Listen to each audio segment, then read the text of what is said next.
fun styles and big savings? Look no further than Hibbett Sports. Trending denim you'll love starting at $39.99. And new trending kicks start...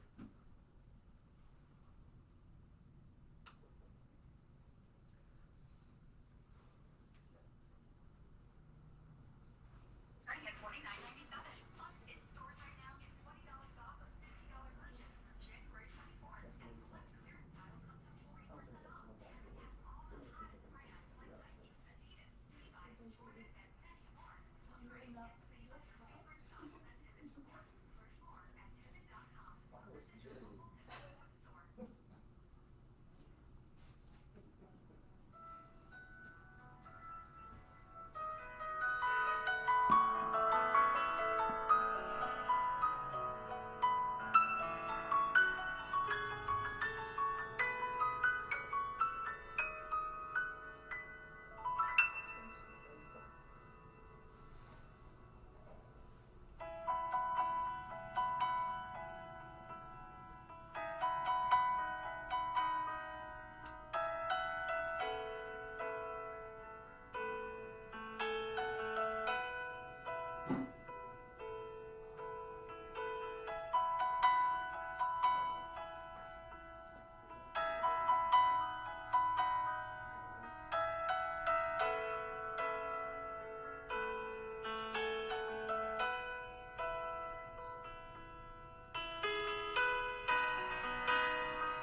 Well, good morning, everyone, and welcome to our annual 2021 tax update for ministers and churches. I'm Jerry Walker with FlockBase software, and we're very pleased to provide this free tax update for you.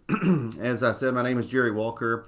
I'm a CPA and one of the co-founders of FlockBase software, and so we're pleased to provide this information.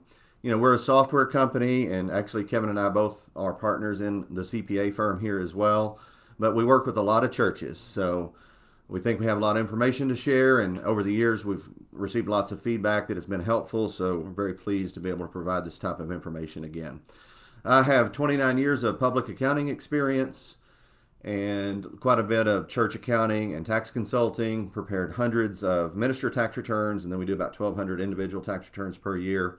And I'm also the volunteer church treasurer at my church. So, pretty familiar with accounting, tax, and church life. The other presenter today will be Kevin Cheshire. He is my partner in the software company, FlockBase Software, and also my partner in our CPA firm here. He has 31 years of public accounting experience. 23 years of that was in church administration. So very experienced with the inside workings of church. And of course, he does a lot of church and minister consulting. Our broadcast today is from the lovely town of Weatherford, Texas. Some of you may not know where that's at, so we're about 20 miles west of Fort Worth, Texas. And sometimes that's referred to as Cowtown. So we love the kind of the rural life, but we're also pretty close to the Metroplex. So kind of get the best of both worlds. We're actually going to have 3 seminars today. So you're tuned in right now to the tax update for ministers and churches. And that's going to run from 9 to 11 o'clock Central Time. And then at 11:30, we'll have a separate webinar. And that's called How to Get Started Using FlockBase. So if you're a new user to FlockBase and you'd like to learn how to get set up, then that's going to be, I think, a very valuable time for you. If you haven't used FlockBase in the past, or if you're considering using FlockBase, feel free to log into that webinar, and you'll learn a lot about how the system works. And we think it's a good system. It's easy to use. It's affordably priced. As I mentioned, I'm the church treasurer at my church. I've been using it, I think, for 13 years now, and makes my job very easy. And then our third seminar of the day will be at 1:30 to 3:30 Central Time. And that one is about the COVID-19 laws for churches.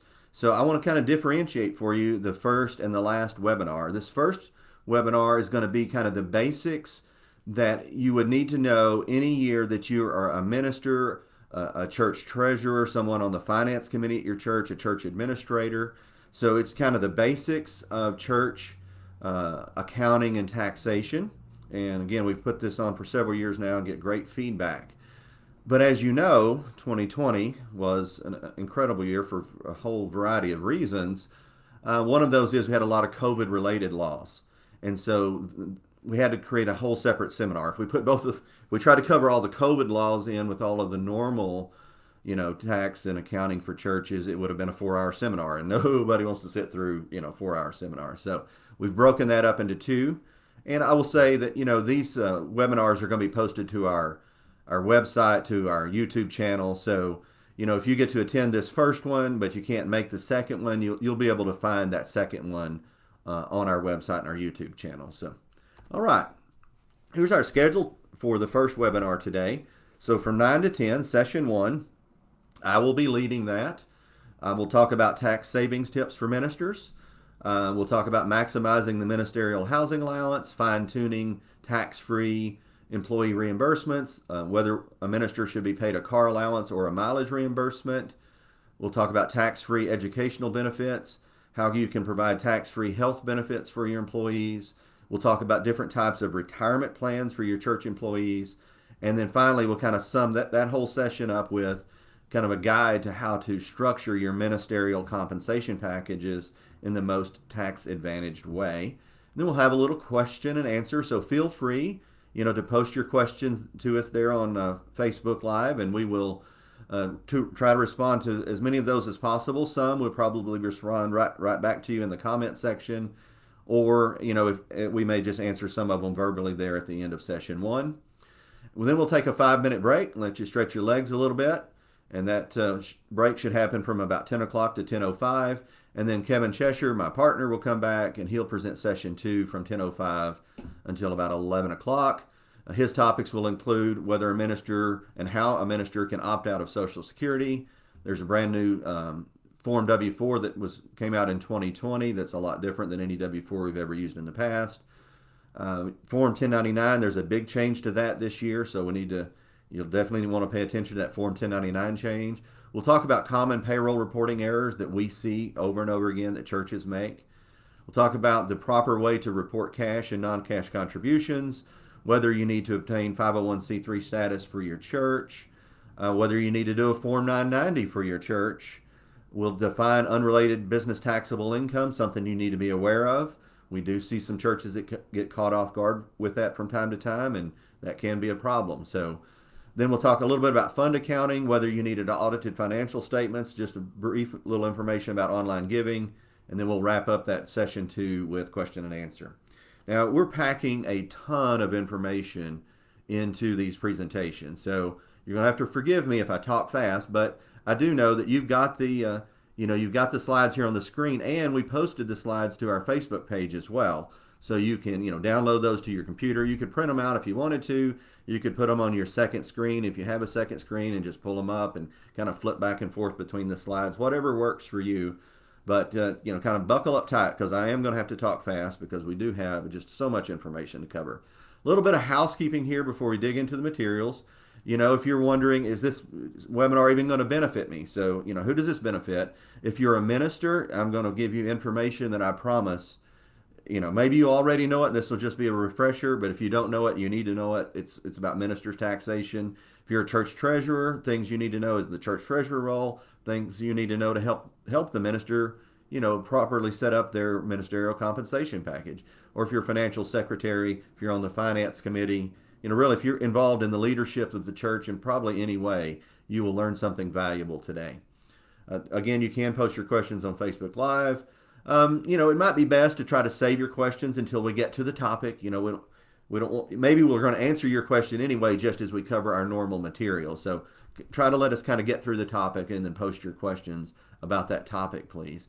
We will not be driving 5 over. So you've probably heard people say in the past, "Oh, the speed limit is 60," but everybody knows you can drive 5 over and you won't get a speeding ticket. That's really not the way that Kevin and I approach our tax consulting business at all, and especially with churches. We're going to tell you exactly what the rules say.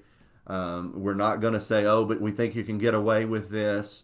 It's just not our approach. We're going to be as honest, straightforward, right down the line as we can, and then do with that what you will. But that will be our approach. We're going to basically tell it how it is by the book, and you can do with that what you want.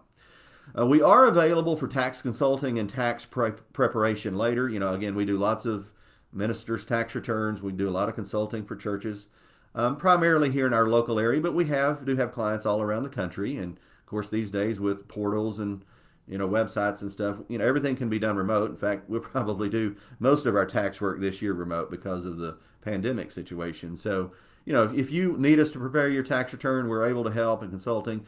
But I just have to throw this in. Today's webinar is for free, but we can't work forever for free. Kevin and I have kids in college and various things like that. So, we'll have to bill you if we actually prepare your tax return. And then finally, our little legal disclaimer there, and that basically says don't sue us. We're going to do everything we can to provide you with good, accurate information based upon our research and our experience and our expertise. But everybody's situation could be a little bit different. So, use our information to be a starting place. But don't take it and say, okay, I'm going to hang my hat on this and start doing all sorts of crazy things and then try to sue us. So there's our disclaimer. So as we're going to talk about how to save taxes for ministers, the very first thing we have to do is we have to define under the tax code what a minister is. Now, I know according to the Bible, we're all ministers. We should all do our part to grow the kingdom of God. And I agree with that completely. But under the tax code, there's a different definition. So we're not all ministers under the tax code. Here's how the tax code defines a ministry. You have to meet two separate tests. Number one, you must be licensed, commissioned, or ordained. Now, it could be one of the three. It doesn't have to be all three. And we know that different types of churches, they have different procedures, customs.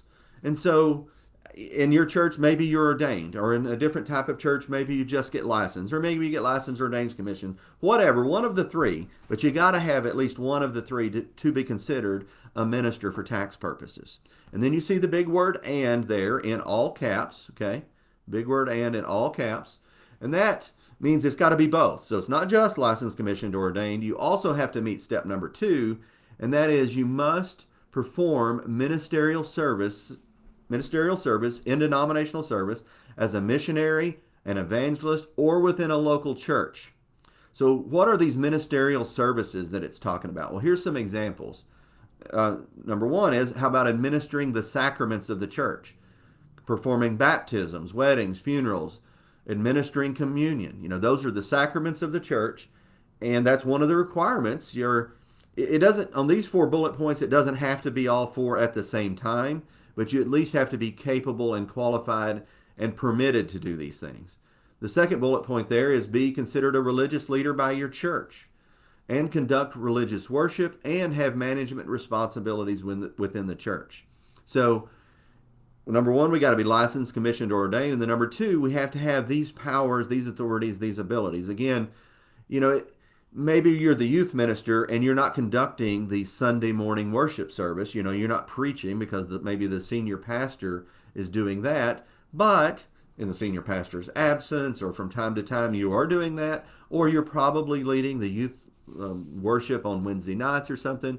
That is definitely still would meet the definition of conducting religious worship. And I would say even the children's minister conducts religious worship. A children's minister could very easily be considered a religious leader by the church. And possibly, and this would be something you would need to figure out in your own church, does the children's minister have the authority to, at times, conduct baptisms, weddings, funerals, and communion? And finally, do they have management responsibilities in the church?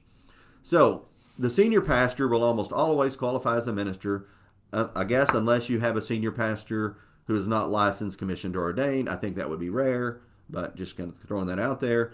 But a music minister, a youth minister, a children's minister, they may also qualify as long as they meet both of the separate tests. And I know I've seen it both ways.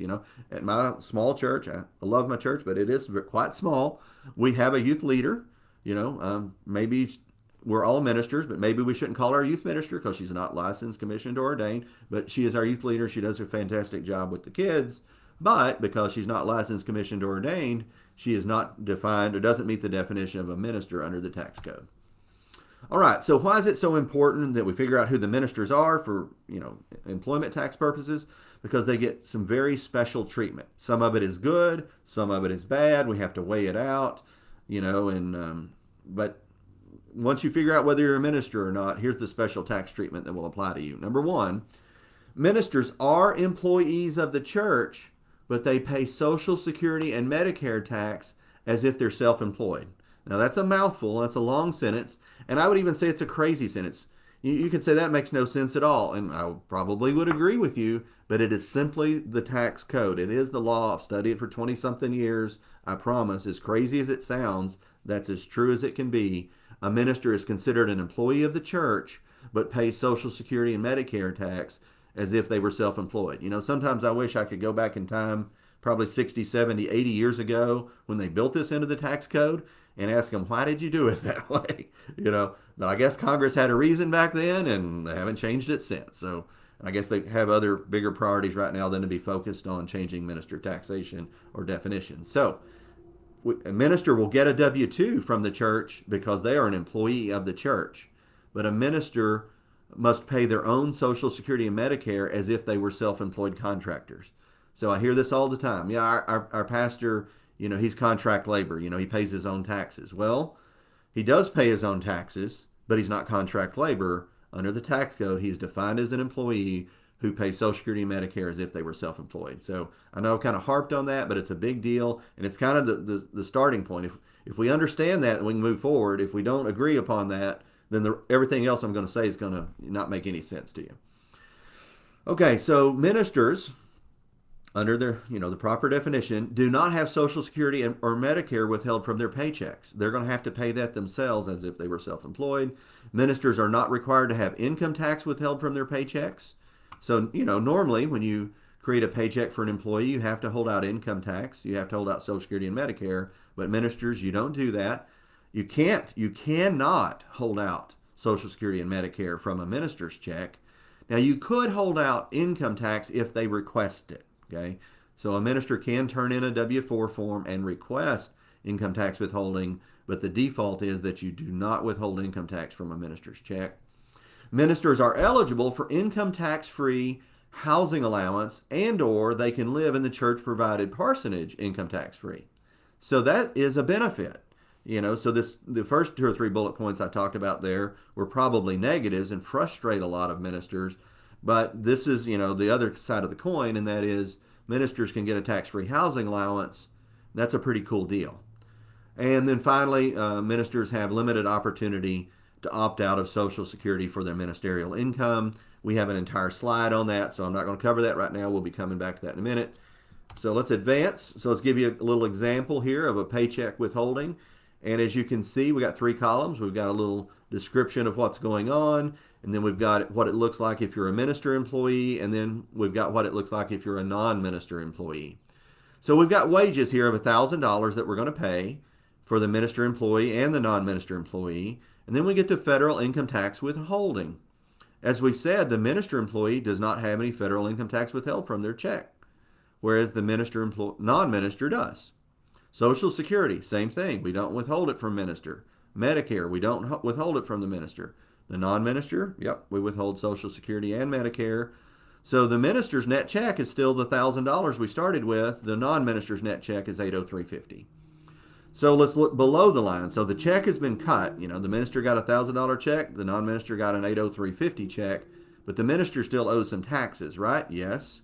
If they're in the 12% tax bracket, which some are not. But if they're in the 12% tax bracket, they're going to owe $120 of income tax on that $1,000. Plus, they'll owe $153, which is 15.3%. That's the Social Security and Medicare rate put together. They'll owe $153 of Social Security and Medicare.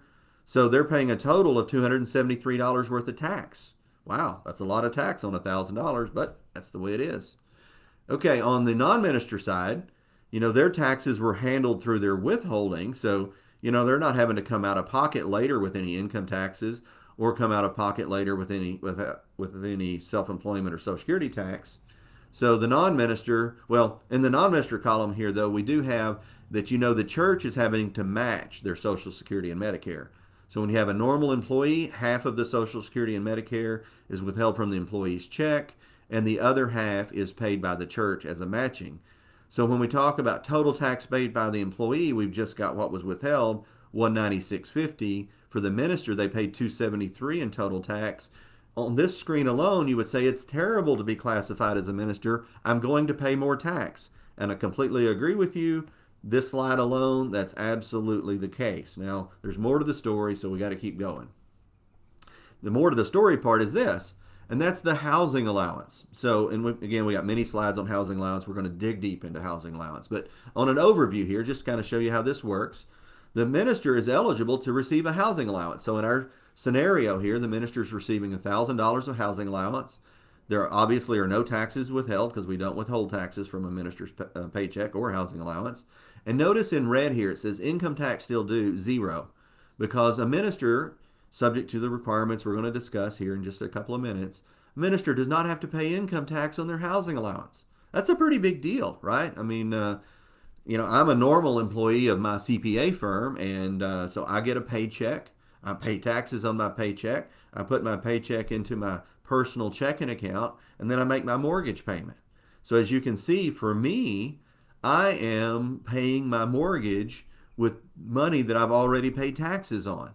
But for a minister, they get to pay their mortgage payment using money that they have not paid income taxes on. It is an income tax-free benefit. So that's a big deal. So the first screen, it was bad because the ministers were paying more of their own Social Security and Medicare. With this second screen, the housing allowance is quite good because they don't have to pay any income tax on their housing allowance. Now, they still do owe Social Security and Medicare, also called the self-employment tax, on their housing allowance. So they are going to pay, $153 of Social Security and Medicare on that. If they were an employee, you pay 7.65% and the church matches 7.65. As a minister, you pay the full 15.3 yourself. So some good, some bad. They pay more Social Security tax. Ministers pay more Social Security tax, but they also get the housing allowance income tax free. You say, well, which one's going to save the most money? And the answer is going to be, well, it kind of depends on the ratio. If a minister has a high housing allowance, that could save the minister a lot of money. If the minister has a low housing allowance, they're not going to save a lot of money. If they have a high salary, going to pay a bunch of tax. They have a low salary, not going to pay a bunch of tax. So it just depends, upon the specific situation of each minister. So as I said, we're digging into the housing allowance. I want to give you a lot more information about that. As I mentioned earlier, the housing allowance is still subject to the self-employment tax, also known as Social Security and Medicare, but it's not subject to income tax. Now, here's a big compliance requirement, and I'm afraid this one gets violated quite regularly, and that is that the housing allowance must be approved before it is paid. So, I get 2 or 3 questions a year. Jerry, we forgot to do the housing allowance, for 2020. It's now July. Can we go back and designate a housing allowance back to January 1? And the answer is no. The tax code does not permit that. The housing allowance must be designated in advance. So I would recommend that you designate it at the beginning of each new year, whether you do that in December or January, but it really needs to be done before the first paychecks are cut in January. So we definitely want to do that in advance. Now, another question comes up, well, can a housing allowance carry over? And I think the answer is it probably can, depending on how it was worded when it's set up. If you have like a record in your minutes that says something, the minister's housing allowance starting July 1st will be $1,000 a month, and you don't put an expiration date on that, then I think that means the minister's housing allowance will be $1,000 a month from now on until we say otherwise. And so that could carry on into the next year and the following year. So if you don't put expiration dates on your designations, then I think they can carry over from year to year. But that would really not be my suggestion. My suggestion and recommendation is that you go ahead and specifically designate a housing allowance at the beginning of each new year. Here's another important point. Any amount of housing allowance not spent on qualified housing expenses must simply be claimed as additional income on the minister's tax return. So if the minister designates, $1,000 a month, which is $12,000 a year, but if they only spend $10,000 a year on housing, they simply have to claim that extra $2,000 as additional income on their tax return. So not a big deal. As long as they're honest and do that, everything's good. So how much can we designate as housing allowance? This is a big, big question. I know ministers all around the country struggle with this all the time, especially young ministers just getting started. But I see older ministers who kind of misunderstand the rules on this too. And in fact, For your older ministers, the rules changed. I can't remember exactly, maybe 15 years ago or so, somewhere 12 to 18 year range. The rules changed. So, if you've got a minister who started in the 1990s and hasn't been keeping track of the rules, they may not be aware of these, quote, new rules, which are now, 12 to 15 years old. But here are the new rules, 12 to 15-year-old new rules. The minister can exclude from income the lesser of these three things. And the first one is the amount properly designated. The second one is the amount actually spent on housing expenses during the year. And the third one is the fair rental value of the house, or of the house, the condo, or whatever it is. The fair rental value of the home, including furnishings and all bills paid. So I want to emphasize here, it's the lesser of these three things. So if I designate $12,000 a year but spend $13,000 a year, I only get to exclude 12 because that's all I designated. If I designate 12 and only spend 10, I only get to exclude 10 because that's all I spent. So it's the lesser of these three things. Now, the kind of the new information, the new part of the 12 to 15-year-old law is this fair rental value part. So that is still a limitation. And let's go to the next slide. And I think just to illustrate it for you will be the best way to explain it. So I've got three different scenarios here that I'm going to show you. The first one I'm going to call the low designation amount.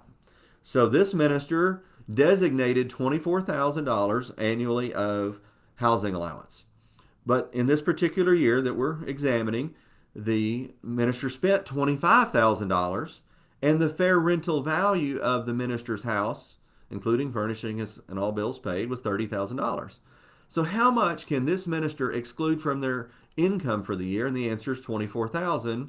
The reason that is the answer is because it's always I'm sorry, skipped a slide on you there, because it's always the lower of these three numbers. Okay, so the lower of these three numbers is 24. That's all the minister can exclude. Yep, he spent 25, but he's only going to get to exclude 24 because it's the lesser of these three numbers always. Let's look at scenario number 2, the low cost. So the minister designated 24, but only spent 20. The house is still worth 30 per year, fair rental value. So how much can we exclude? The lesser of the three numbers, that's the 20 that was spent. So even though they designated 24 and the church paid them 24, because they only spent 20, the minister will have to include that extra $4,000 on their personal tax return. Now that is entirely up to the minister to do that. The church has no involvement in that. The church does not audit how much they spent on their house. The church is not involved in how much they spent on their house. That's completely the minister's business, how much they spent on their house. The church knows we paid you 24 in housing. We're going to put that on a letter to indicate that. You need to keep track of how much you spent. If you didn't spend it all, you're going to have to claim that on your personal tax return. Just have to be honest and do that. Now let's look at scenario number 3. And this is where the low rental value. So let's look at the scenario. Let's say a minister said, we're going to do a ton of work to our house this year. So I think I'm going to bump my housing allowance up really high. I'm going to have $50,000 designated for housing this year. So, maybe their total package is 80 and they decide to designate 50 of it as housing allowance. Okay, that works. They're eligible to do that. Then it turns out they did do a ton of work to their house. They added on a deck, they added on a carport, added on an extra bedroom. Maybe they redid the kitchen, just spent a ton of money on their house. They spent $60,000 on their house this year. But here's the problem. If we're still talking the same house that we've been talking to these other two scenarios, and that is that the fair rental value of the house is only $30,000, how much can they exclude from income? And the answer is $30,000 because it's always the lesser of these three things. So, and this new part of the law, if you will, was put in to try to prevent some abuses of the housing allowance. There was a famous pastor out in California, I think early 2000s, designated a massive housing allowance. I'll throw out 300,000. It maybe it's 300, 350 or something. Designated a very large sum for housing allowance. Was the pastor of a very large church, made a lot of money. So designated that large amount and then spent it. Spent a lot of money improving their house or whatever. So under the old rules, that would have worked, right? You designated it and you spent it. But then the pastor gets audited and the IRS says, you can't do that. You can't be designating these huge, large sums of money for housing allowance. He says, yes, I can, and I spent it all. And they confirmed all that, so all of that was legit. They said, yeah, but that's just excessive. He says, show me in the tax code where I can't do it. And the IRS lost. The pastor prevailed. And then Congress said, well, we're not going to put up with that anymore. We'll change the law. So Congress changed the law, and they put this limiter in there that says even if you're going to do a bunch of improvements to your house, you're still going to be limited by the fair rental value of your house. Okay, so here's some tax tips for you. This is, I think, it took me a long time to come up with this tax tip. I'm sorry, the first 10 years, this tax tip didn't dawn on me, but finally I've wised up here, and so I think I've got really good advice for my minister friends here. You always want to estimate and designate your housing allowance equal to the fair rental value of your house, okay? Because you have nothing to lose. So remember, you're never going to be able to exclude anything bigger than the fair rental value of your house. That's one of the limits. So would you ever want to designate anything less than that? And the answer is absolutely not. Because what if you have something happen to your house and you spend a lot more this year than you were planning on? Stuff happens. Your well goes out, your septic goes out, your air conditioner goes out, you've got roof damage, whatever. You don't know in advance how much you're really going to spend. Let's just put it at the limit. And the limit is one of the limits, and this is how you should designate your housing allowance.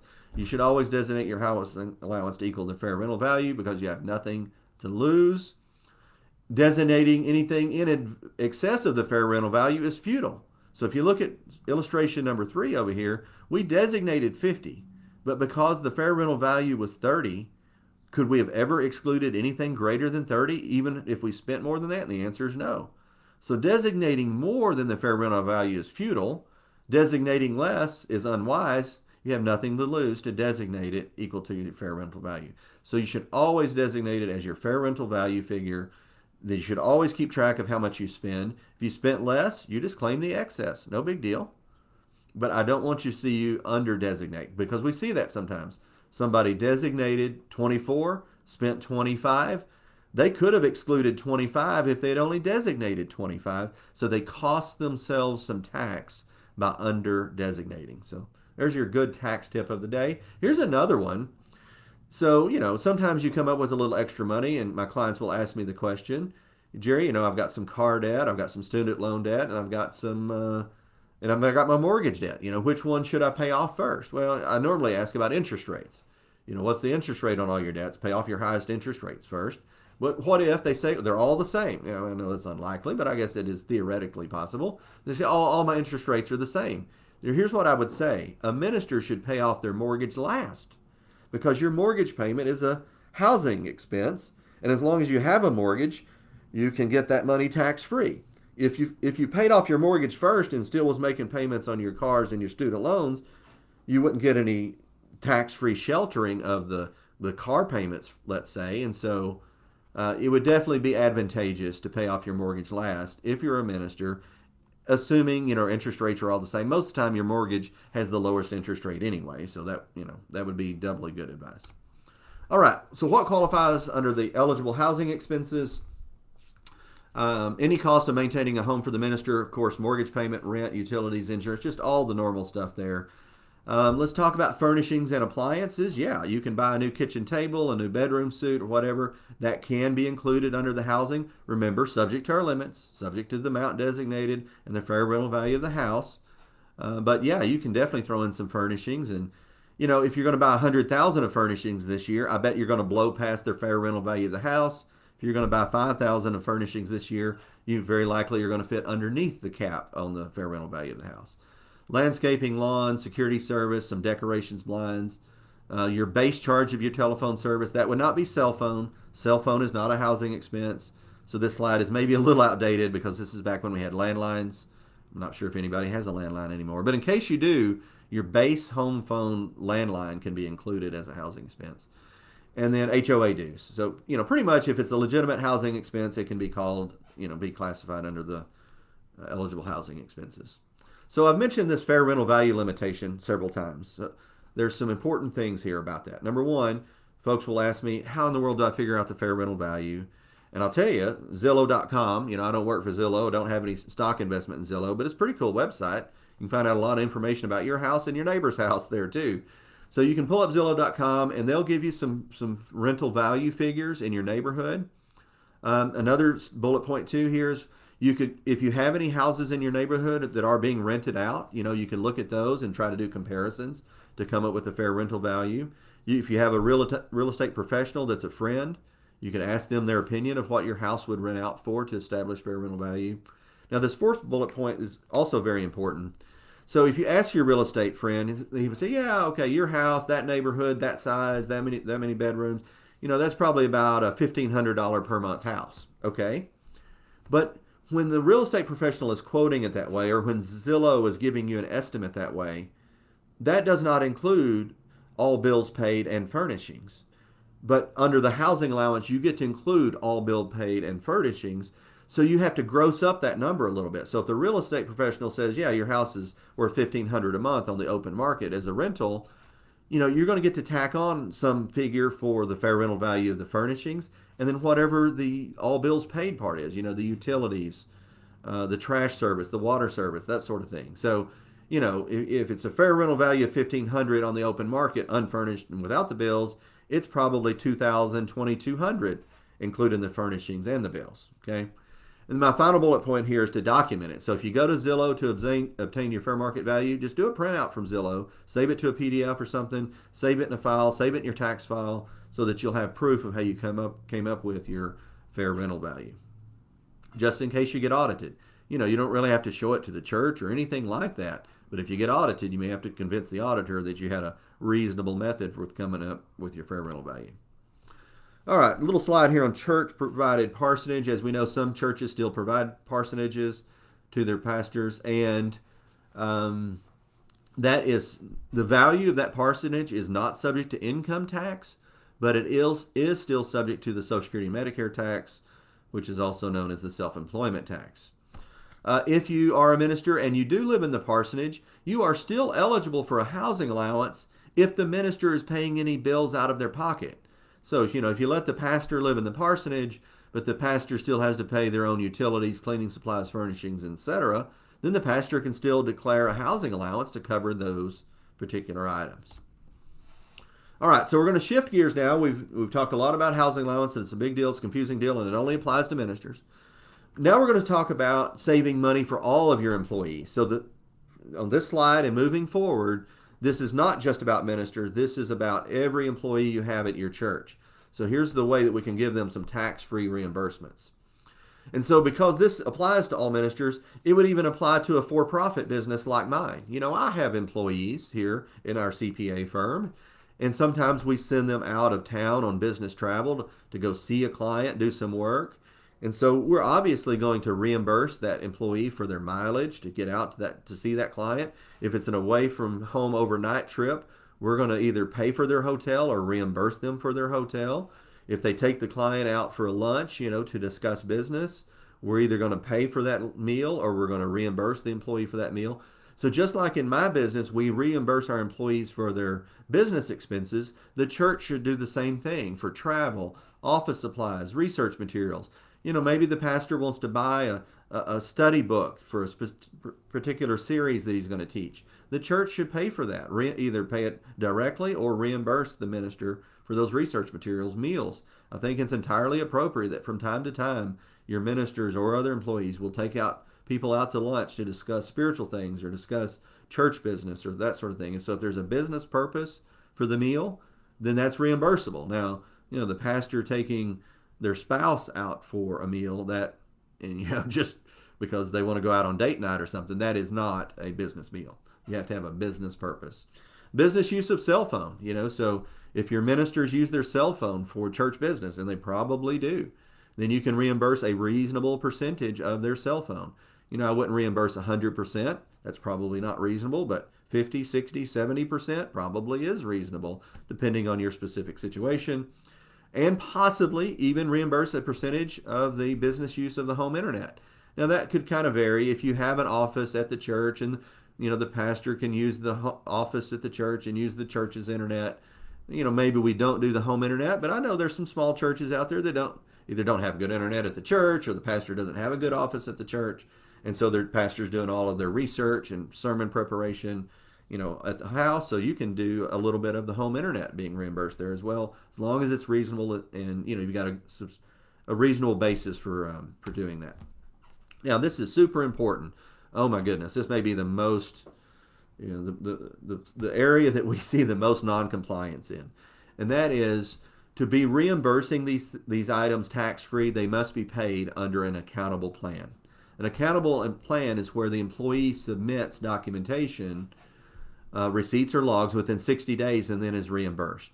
So the best practice tip we can give you is employees should request reimbursement for their business expenses via an expense report with receipts attached. Now, many of you, whether you're the minister or you're the church treasurer or whatever your role is in the church, many of you have at some point in the past worked for a company that made you turn in expense reports. I know I did. I used to work for a large CPA firm, and that's where I was introduced to the expense report. Jerry, turn in your mileage on the expense report, turn in your receipts, and we'll cut you a tax-free reimbursement check. So in the for-profit world, we're experienced with that. That makes total sense to us. Why don't we carry that over to the church world? Because we absolutely need to and are required to do so. Yet I see massive non-compliance over this topic. Lots of churches just, okay, pastor, we're going to give you $100 a month for this expense. The pastor never turns in an expense receipt or expense report. We have no documentation, and we're not including that $100 as taxable income on the pastor's W-2. That's illegal. I mean, we've literally, probably nobody's going to jail type illegal, but we definitely have broken the tax law there because you have to reimburse these tax-free items under an accountable plan. It doesn't have to be super fancy. I mean, you could set up, some sort of computerized system. I mean, you can just put it on a yellow piece of paper and staple your receipts to it. That works too. But we got to have some sort of documentation. And that brings me to the biggest item there that you're probably going to reimburse, and that's the use of the vehicle for church business. Now, a car allowance, I see this get paid quite regularly, and most of the time it's done the wrong way, and it kind of frustrates me, honestly. A car allowance is a fixed amount paid to the employee each month. Because this fixed amount is not being paid under an accountable plan, it is simply additional taxable income to the employee and does not provide any tax benefits. So if you just, cut your pastor or whoever your employees are, you just cut them a check for $200 a month, $500 a month, $600, whatever it is, and it's a flat amount, and you say this is to cover your car allowance. Okay, you can do that. Just be sure include it on their W-2 as taxable income. They're probably going to squawk about that and say, I didn't want to pay tax on that. Well, that's the way it goes. Because if we're not doing this under an accountable plan, that is a taxable payment. So it really did not do any good to even call it a car allowance. You could have called it a car allowance. You could have called it a monthly bonus. You could have called it extra pay. You could call it appreciation pay. It doesn't matter. It's still taxable income. So these car allowances that are not paid under accountable plans, they do no good. It's even confusing, because if you call a new pastor to your church and you tell them you're going to pay a car allowance, they're probably thinking it's going to be tax-free, and I'm telling you it's not tax-free. So is there a way that we can reimburse our minister for the use of the vehicle for church business? And the answer is absolutely. Remember, I worked at the big CPA firm, and they would reimburse me cents per mile as long as I turned in my mileage log. We got to do the same thing inside the church. So we need to reimburse them using the federal standard mileage rate, which must be substantiated by a mileage log. And if we do that, the mileage reimbursement check is 100% tax-free. So the mileage rate back in 2020 was 57.5 cents per mile. The mileage rate for 2021 is 56 cents per mile. So if you have a minister who drives 100 miles during the month of January for church business and turns in the mileage log showing the date where they went and what the purpose of the church business was, you can cut them a $56 check at the end of the month, totally tax-free. In your books, you'll code that to auto expense, and it doesn't show up on the minister's tax or W-2, or they don't pay taxes on it in any way, and it's totally legit. If you get audited, you're going to pass with flying colors. Final point here on this slide is that commuting is not deductible business travel. So it doesn't matter even if your pastor lives 50 miles away from the church. The trip from the pastor's house to the church is not deductible business travel. That is commuting. And I'm sorry about that. And one time I remember years ago, we had a youth minister that lived a long way away, and we wanted to compensate them for their extra driving to get to the church. That's admirable, and that's fine, as long as we count it as taxable income. So whether we called it, extra auto allowance or called it extra pay, it all went as taxable income. So the IRS really doesn't care what you call it. They want to know what's really the substance behind the transaction. Okay, so we're changing topics now. We're going to talk about educational expenses. So this is pretty interesting, and This can be very beneficial, but you got to be very, very careful because there's some very specific rules here, and you could easily violate these rules. So we're going to kind of slow down maybe just a little bit to make sure we get this right. So your church or your business, for that matter, I suspect I probably have some self-employed business people on the line here today too, who are probably volunteer church treasurers. So your church or your business can offer an educational assistance benefit plan, but it must be a written plan. So the step one, we can't have a verbal plan. We have to have a written plan document for this educational assistance benefit plan. It's got to have specific paragraphs in it. You basically can't write it yourself. You're either going to need to hire an attorney, or I'm quite certain you can buy one of these plans over the internet, because you can buy almost anything over the internet these days. But you're going to need a written plan if you're going to do this.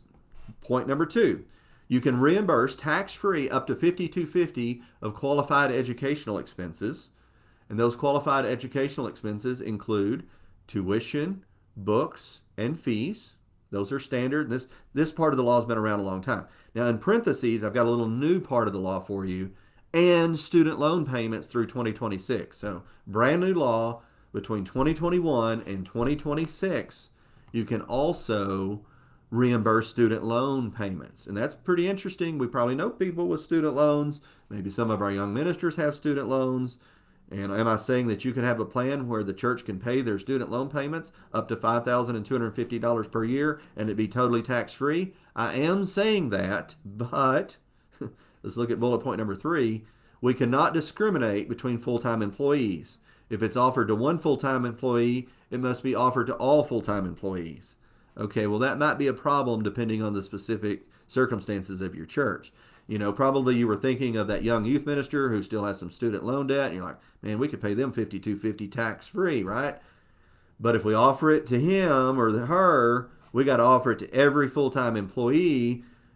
And if we had 6 other employees and 4 of them decide to take us up on it, now we're paying an extra $20,000 for these other employees too? Yes.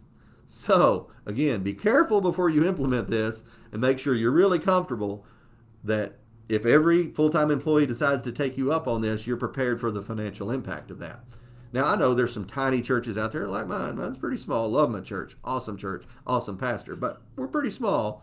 Where we can look at our current employees and figure out which ones are going back to school and which ones, have student loan payments, because we know them pretty well, right? So if you're in that situation, you might could adopt a policy for 2021 that says, yeah, we're going to do $5,250 because we know who's going to school, not going to school, who's not going back to school. We know, so, but you got to be careful, because maybe what if you hire a new employee and, so I'm giving you lots of warnings here to be careful with this, but there is an opportunity there as long as you understand the potential ramifications. And this type of plan can include graduate level courses. So, that if one of your ministers wants to go back to seminary or get their master's or something. Now, it does not include spouses or dependents. I think in times past, maybe 20, 30 years ago, maybe that was included. I've heard some of that when I was a very young CPA, but I know for sure, as of today, these educational assistance benefit plans do not include spouses or dependents going to college. It's only the employee themselves that you can be paying this $5,250 of qualified tuition or educational expenses. I'm going to shift gears, talk about a completely different type of plan. So they're on the same slide, but I'm on a whole new type of plan now when I talk about an educational reimbursement plan. Educational reimbursement plan, very separate set of laws, completely different definition under the tax code.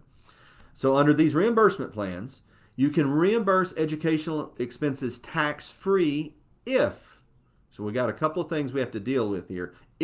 Number one, if the educational expenses are required by the church to keep the employee's status or job and serves a business purpose of the church. So, for example, let's say we call a youth minister and we say, okay, we were glad to have you as our youth minister, but you must go to seminary and take these 3 classes. If you will not go to seminary and take these 3 classes, I'm sorry, but we're going to have to let you go, because we are requiring you take these 3 classes at seminary to be our youth minister. Then the church can pay for those, right? Because we're requiring it to keep their status, and it serves a business purpose of the church. Okay, so that may fit your situation. If so, you have an opportunity here. But it's got to be legit. It can't be the youth minister says, well, hey, I want to go to college. Will you guys pay for it? And then you say, well, we're not requiring this to keep your job. Well, then you can't. It will not qualify under this plan. It may qualify under the plan up above, but remember we got the gotchas up there too. So, okay, reimburse educational expenses tax-free if, and let's look at the second bullet point there is, maintains or improves skills required in the minister's current position and does not qualify the employee for a new trade or business. So, under the second criteria, let's look at the second criteria, and this was an or. So those two bullet points had an or in the middle.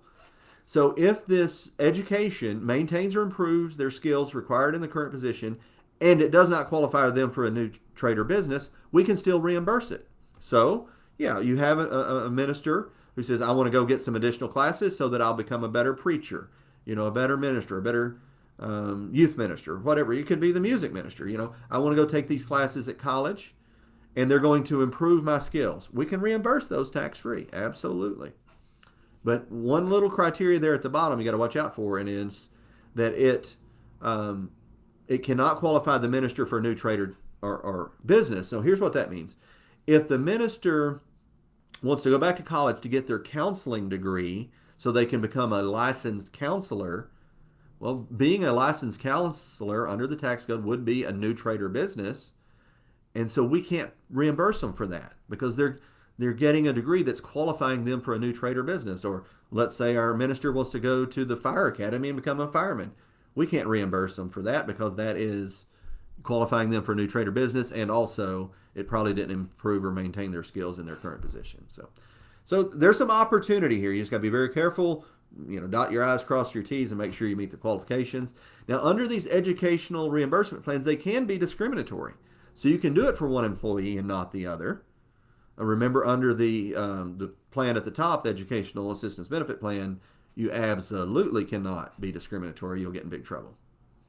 And discriminatory in this context means doing it for one employee and not the other. So we're not talking about any other type of discrimination.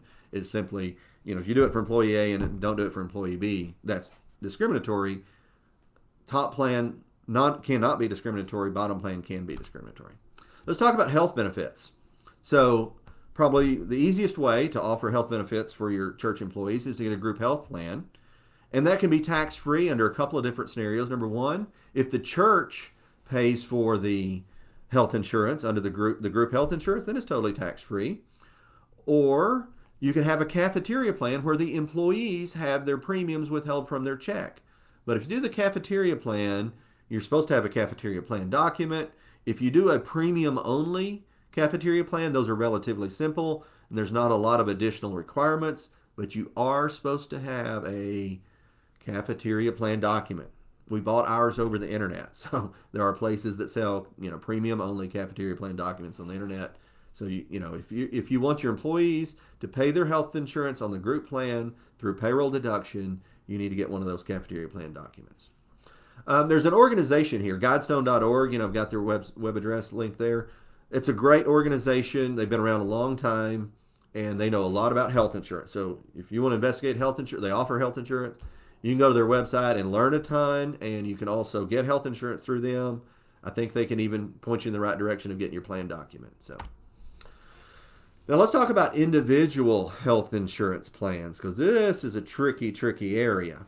Because you say, well, we don't want to do the group plan route. We want to pay for individual health insurance premiums of our employees. Well, generally speaking, that cannot be done. Now, there's a little exception here at the bottom we'll talk about, but generally, that cannot be done. All right. So it cannot be done unless the church only has one employee for whom they're paying health insurance. So if you only have one employee that you're going to be paying their health insurance, you can pay or reimburse them for their health insurance premium. But that's going to be a pretty small church, right? We've only got one employee that we're going to be paying their health insurance. Or the church reimburses the health insurance premiums under one of two plans. That's the Qualified Small Employer Health Reimbursement Arrangement Plan, called a QSERA, or an individual coverage health reimbursement arrangement called an ICRA. So over the last 3 years, they've come out with two new laws, the QSERA law and the ICRA law, which will allow you, under certain circumstances, if you dot all your I's and you cross all your T's, to reimburse individual health insurance premiums. Because generally speaking, it's prohibitive unless you can follow these requirements here. The QSERA has to be set up well in advance of the new year. So you could not do a QSERA for 2021. We're way too late for that. The ICRA, though, there still is an opportunity. You can set those up at any time. So I am going to talk a little bit about ICRA because it is somewhat interesting. It's brand new, came in 2020. It can be established anytime during the year. But here's the problem. It's got to be paid for entirely by the church. So you cannot, this is where the church is funding the ICRA. Okay, so the church is going to be out some money here. So, if the church is comfortable with that, that's fine. But this is the church paying money into the ICRA. The ICRA requires that the participants provide proof of minimum health insurance. So you put the money in the ICRA, then they have to go buy health insurance with it. And that will not include a health sharing ministry. More on that on the next slide. It can be tailored for different classes of employees. So you can segregate your full-time employees from your part-time employees. So that'd be really helpful because you probably have some part-time, you probably have some full-time, and you can segregate them under these ICRA, and I like that. Now you must have legal plan documents. So therefore, I strongly urge you to consider using an HRA administrator. I personally have not done an ICRA yet, and I certainly would not attempt to do it on my own. So if we were going, even if we try to implement an ICRA for our church, we would definitely be doing it. We would be contacting one of these administrators.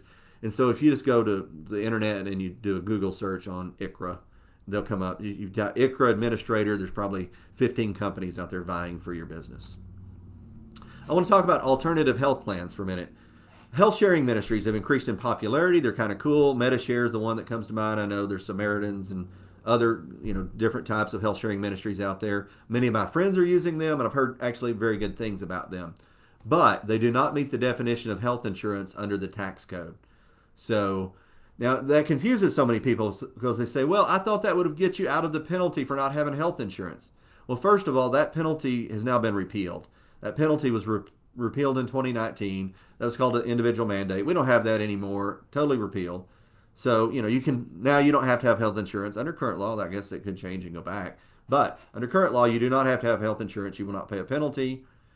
And that was kind of when the health sharing ministries really became so popular. Is everybody said, well, I want to get a health sharing ministry. That way I won't have to pay the penalty. And under that old penalty rule, which has now been repealed, a health sharing ministry, did the trick. It satisfied it. But it never was defined as health insurance under the tax code.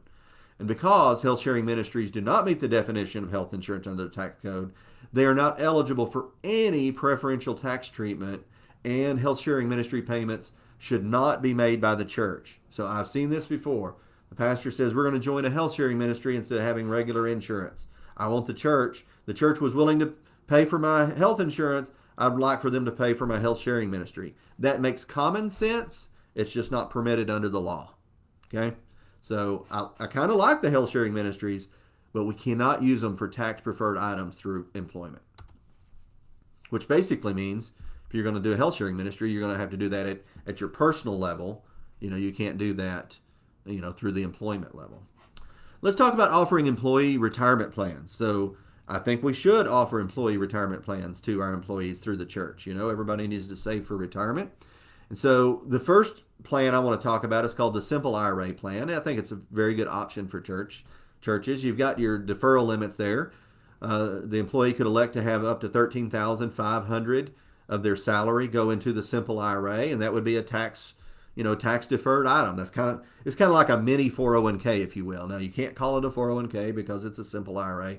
But for those of you who work for companies that offer 401ks, this is pretty doggone similar to a 401k, with just lower contribution limits. The 401k has slightly higher contribution limits, but you probably don't want to start a real live 401k for your church. They're terribly expensive to set up and maintain, whereas simple IRAs are super inexpensive to set up and maintain. So that's why I like simple IRAs for church employees. If you're over age 50, you get a little higher contribution limit there for simple IRAs. Now let's look at eligibility. First of all, you must have less than 100 employees. Most of the churches I know have less than 100 employees, so we're probably good there. And you must, for an employee to participate, they must have earned $5,000 in any 2 preceding years and must be expected to earn $5,000 this year. So, if you have 5 employees and 2 of them are brand new and they just started this year, they're not going to get to participate in the Simple until they've been there for 2 years. But for everybody who's been there 2 years and has earned $5,000, then they're going to be eligible to participate. So the question then becomes, well, is the church going to be out any money on this? Well, they could be, because the church is going to have to match up to 3% of whatever the employee puts into the plan. So if you have an employee who says, I want 5% of my wages to go into my simple IRA retirement account, the church has to take 3% of their wages and put that in on top. So that's a little benefit to the employees. You're encouraging the employees to contribute by matching the 3%. And that's mandatory. There's not any wiggle room here. The church can't say, we only want to do 2. No, if you're doing a simple IRA, it's going to be 3. That's kind of the structure of these things. The only thing I caution folks about on the simple is, if your employees put into their simple and then cash them out within the first 2 years, they pay a 25% penalty. And after the first 2 years, all the other traditional IRA withdrawal rules apply, which is, if you take money out before age 59 and a half, you pay a 10% penalty. And anytime you take money out of a tax-deferred retirement plan, you're going to pay tax. But still, we want to encourage our folks to save for retirement, and the simple IRA is certainly one way to do it. Here's another way that maybe is even more popular for churches, and that's called 403b plans. So I mentioned 401ks. Those are actually for for-profit businesses. 403bs are kind of the equivalent of a 401k for a nonprofit, because they do have the higher contribution limits. You see those contribution limits there, you're like, oh, those look like the 401k contribution limits. Yeah, they are higher. So that's the big advantage of the 403b, is that they have higher contribution limits. Honestly, many employees can't afford to put in that much anyway, so a simple IRA would probably still be okay for them. But here's one catch that does worry me a little bit about the 403bs. Most 403bs have a provision that says, absent a hardship, you cannot withdraw from your 403b as long as you're still working for the same employer. So you have to terminate employment before you could pull money out of your 403b. Now, generally speaking, you say, well, that's not too bad. I plan on retiring in 10 years, and then I'll take the money out of my 403b. And yeah, that's the way it should work. But what if you have a life change? You're like, oh my goodness, we need the money out of the 403b.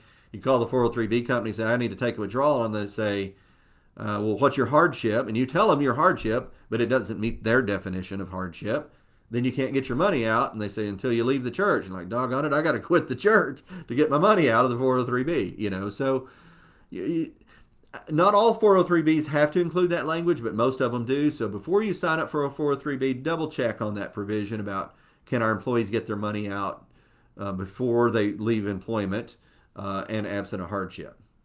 Now here's one huge benefit of a 403b. It's the last bullet point. The money that you put into the 403b, you can draw it out in retirement and designate it as a housing allowance. This is really crazy. The money I put into my 403b, I'm not paying taxes on. And then I can take it out of my 403b in retirement and not pay taxes on it because I call it housing allowance and I spend it on my housing? Yes, you can. I got that tax-free both times. Yes, you did. So, I'm pretty high on these 403bs as long as you watch out for the, that you can't get your money out while you're still employed thing. So we want to watch out for that. Other than that, I do believe in 403bs. And guidestone.org, the organization I referred you to earlier, they have 403bs available, and that's a great place to sign up for them. I want to talk for just a brief second, I'm almost out of time here, about individual retirement accounts, IRAs. They are fine, they are good, but they're all done on the personal level. And so I'm going to focus on the bottom 2 bullet points. Neither traditional or Roth IRA contributions by an employer receive any preferred tax treatment.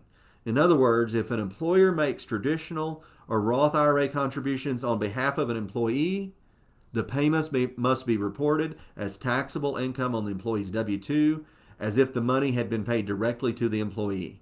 Therefore, there is no tax advantage for an employer to make traditional or Roth IRA contributions for an employee. In other words, just pay the employee the money and let them go buy their own traditional or Roth if that's what they want to do. The church should not be involved in putting money directly into traditional or Roth IRAs. If the church wants to help with retirement planning, we need to go back to the simple plan, the simple IRA I talked about earlier, or the 403b. All right, my final topic, and then we'll be taking our 5-minute break. How to structure a ministerial compensation plan. I believe in the residual method. That means you add up all the tax-preferred items first, and then what's left over will be reported as taxable wages. So I've got an illustration here. This is probably the easiest way to explain this. We're going to assume that this employee, a pastor, if you will, this is definitely a minister. So we've got a minister here, a minister employee, who's going to have an $80,000 package.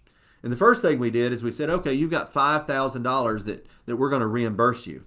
And that's going to cover your mileage and your books and your cell phone reimbursement. Now you're going to have to turn in all those receipts and on your expense report, but we'll reimburse you $5,000 of your expenses. Okay. Line two.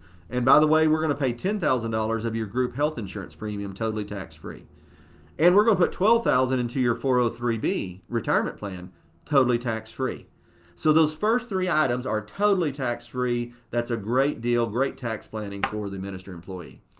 Finally, the minister says, yeah, I want to designate $24,000 of my package as housing allowance, which, as we covered earlier, will still be subject to self-employment tax, but not subject to income tax.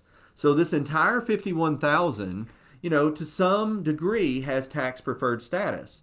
Remember, their total package was $80,000, so that remaining $29,000 is simply taxable wages and will be reported on their W-2 in box 1 as taxable wages. And as a minister, they'll owe income tax on that.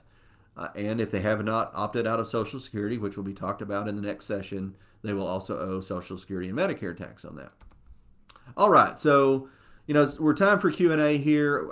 I'll check on the comments coming in. I'm sure we've got most of those already answered. We're going to take our break here in about 1 minute. But if I may, just humor me for 1 minute. I just want to talk a little bit about our software. 2-hour session. Hopefully we're giving you good information. And I'm going to steal 1 minute from you and just talk about FlockBase software. We have a desktop version if you like to keep things local, load it on your desktop, keep your data there. We have the cloud version. We have different levels. We have on the desktop, we have the accounting module, we have the membership module, or you can buy them combined for a lower price. On the cloud version, we've got basic, which has the basic features, plus, which has expanded features, and pro, which has the highest level of features. I personally, at my church, I now use the cloud version. I love it. We've got online giving. During the pandemic, our online giving, I think, is what's kept our church going because we're struggling with in-person attendance, but we are getting some online viewers, and we're getting our online giving. So I'm a big believer in online giving, and therefore I'm a big believer in the cloud version, highly secure, hosted on AWS. So we've got a good software company. We're very proud of that. Okay, I took your minute. I'm sorry. Let's take a 5-minute break and stretch your legs. And my business partner, Kevin Cheshire, will return in 5 minutes. Thank you.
be back a moment early, but we're running a little behind, so I am going to get moving here. I've always been told that I had a great face for radio. We'll see if I've got a good voice for the webinar. My name's Kevin Cheshire. Jerry introduced me earlier at the top of the program and probably was more generous than he should be about me. I just think it's a privilege and an honor to get to be in a couple of business ventures with Jerry. He's really a marvelous guy. Hopefully you're learning a lot and benefiting from your time with us. I'm married. My wife is a speech therapist in a public school. Got 3 kids that are virtually grown. The youngest is almost 23. And just thrilled to get to be here today with you. I've been involved in church. I was in vocational ministry for 23 years. And I was in public accounting prior to that. And now I'm back in public accounting. So I think I bring a different perspective than Jerry.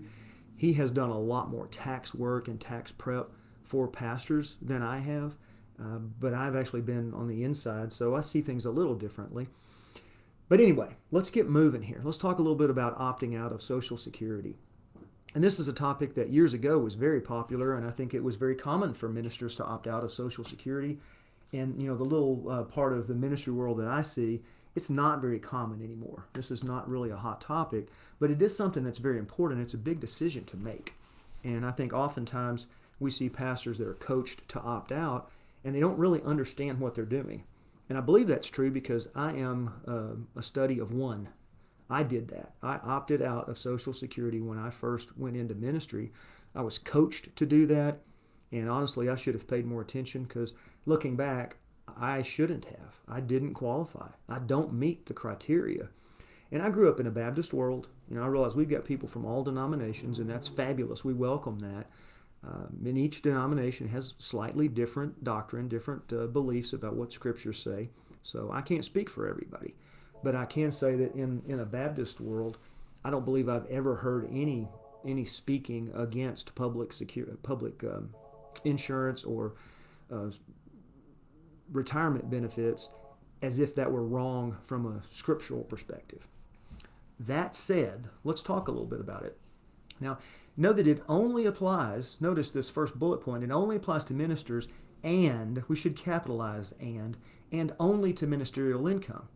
So if a pastor has a side job, if he's bivocational, the opting out of Social Security has no impact on his work outside of ministry.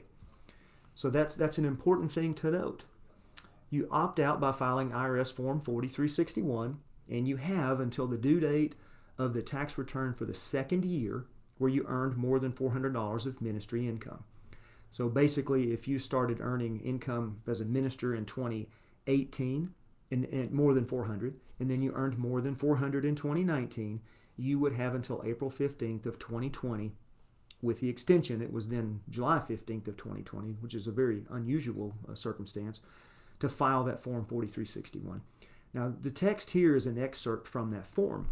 This is what you must certify, that you are conscientiously opposed to, or because of your religious principles are opposed to, the acceptance, I'll skip down, of any public insurance that makes payments in the event of death, disability, etc., etc. So you have to be able to certify that. And that's kind of a fly in the ointment for most evangelical denominations, I believe. But it is a personal thing. It's not necessarily what your denomination believes.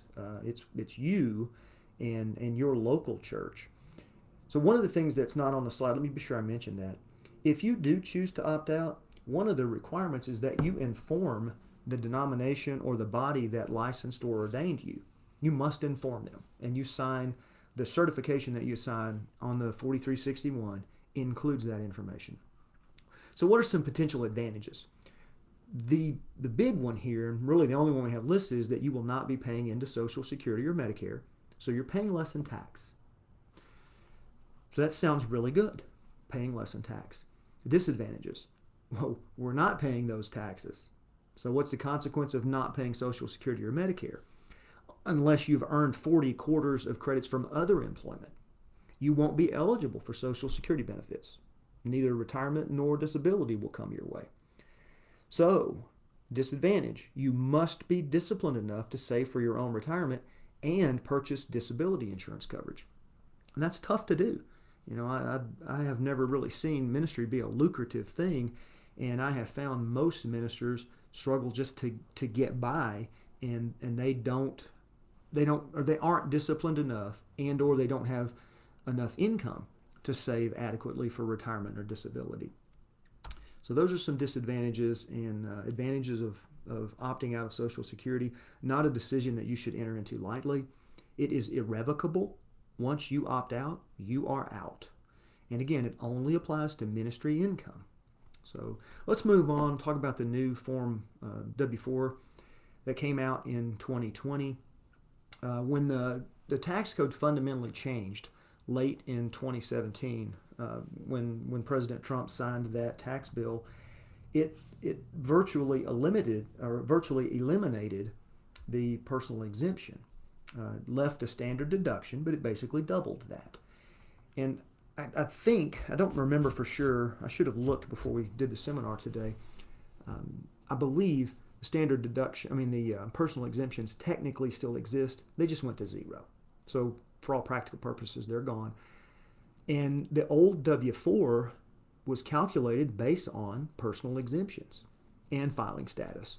So the W-4 just didn't make any sense, and the IRS did a really good job with the new form.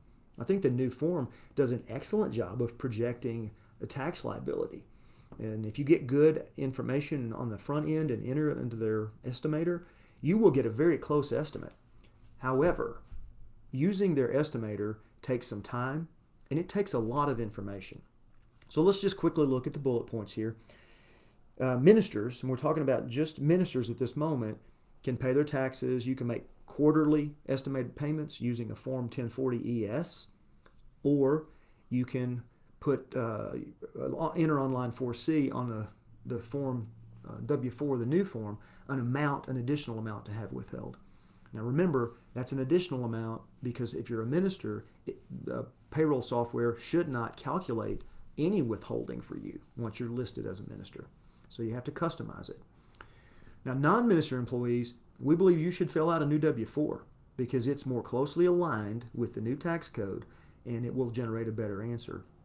And you can go to the IRS's website, this is the URL, and find the tax withholding estimator.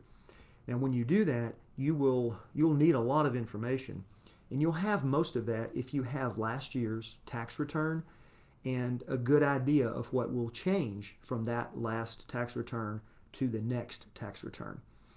And the way the estimator works, it includes all income for that tax return and all dependents for that tax return. So it's not done as an individual. If you're married filing jointly, you will need to enter information for all of the income and dependents that will be on your tax return.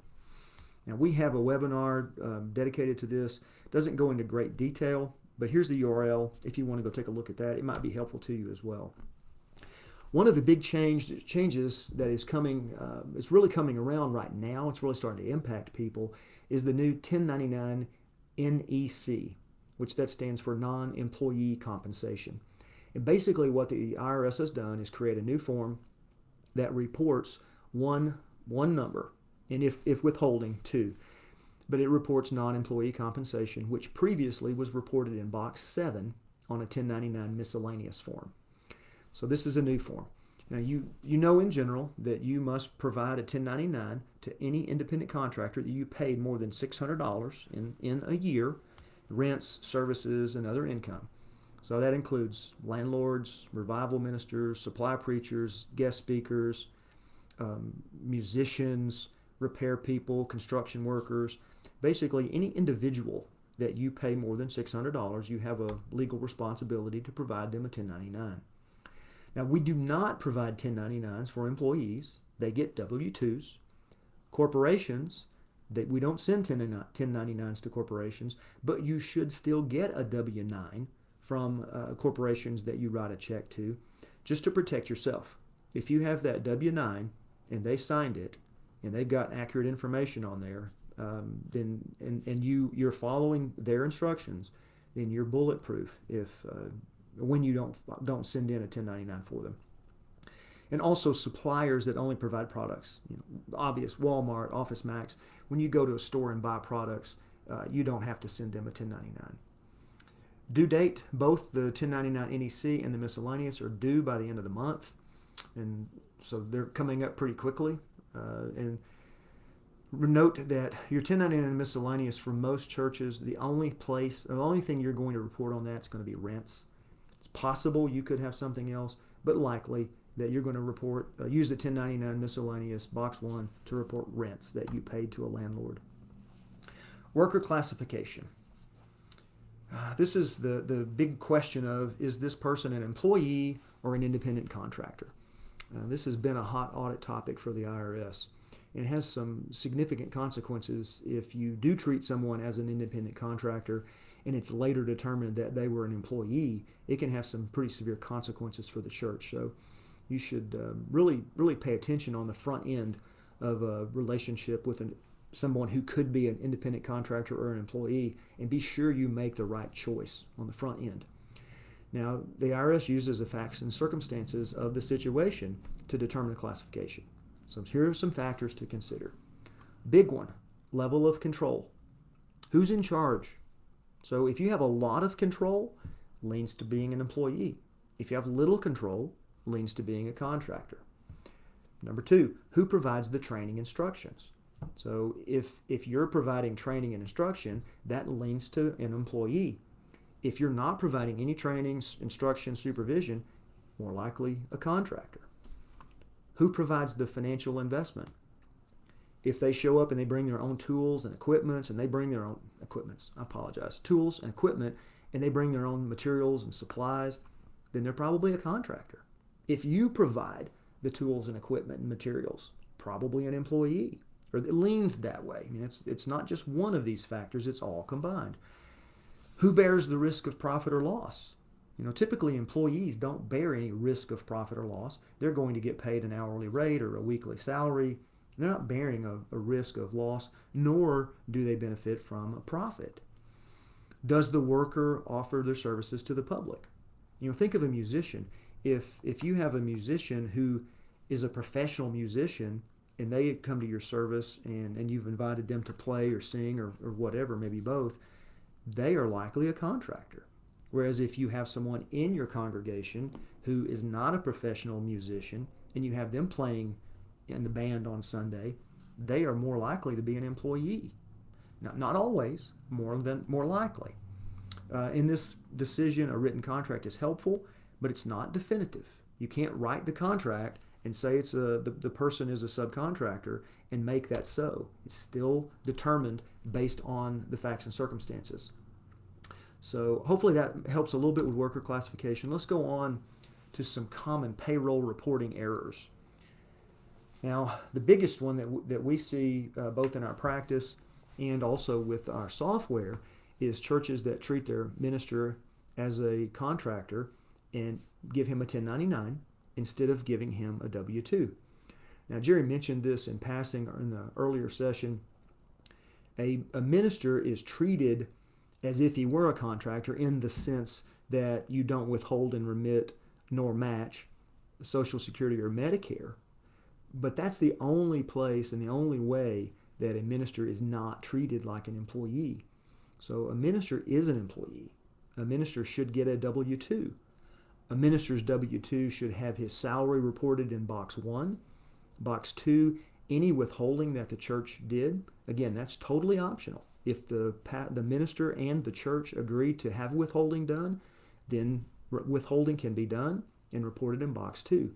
Boxes 3, 4, 5, and 6 should be blank, and then housing should go in box 14, which is a disclosure box that the IRS basically ignores. And there can be other things. If he's participating in a 403B and having salary reduction to fund it, that's going to go in box 12. All of the normal rules apply. The big thing here is let's get him on a W-2 and not a 1099. Another big mistake is allocating part of a pastor's compensation to car allowance and not treating it as taxable income. If you just estimate that the minister needs, let's make up a number, $100 a month for a car allowance. Probably a ridiculously low number. You can't buy much of a car for $100 a month. But if you allocated 100 and called it car allowance, it still goes in box 1 just like salary. So that distinction would be something that might make a difference in how you would present a compensation package, but it doesn't have any distinction in how it gets reported. So we'll talk a little bit about car allowance and how do we make that be a tax-free benefit to the minister, but you have to follow the rules. Another common error is not reporting expense allowances paid outside of an accountable plan as taxable income. So if you give your pastor a book allowance, that is taxable income unless you follow the rules of an accountable plan. Very similar to a car allowance. We'll talk about that. How do you do that? Next, paying a minister's self-employment tax and not counting it as taxable income. Perfectly fine. If you want to take your pastor's salary and gross it up for what a normal employer would pay for Medicare and Social Security, and then give him a supplement to cover the normal employer's half, that's perfectly fine. But you must include it in box 1 income, must include it as part of his salary. Even if you treat it as a separate line item, it needs to end up in box 1.